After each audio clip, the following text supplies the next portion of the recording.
أسمو وأجتاز السماء جلالا، فأزيد أسراب الغيوم جمالا، وألون الدنيا بأجمل بسمة، وأكون للخير العميم مثالا.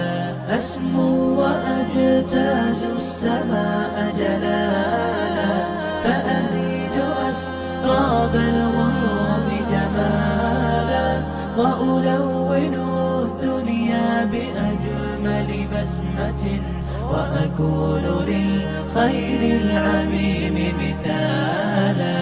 وأراقب الرحمن جل جلاله، وتقدست أسماؤه وتعالى،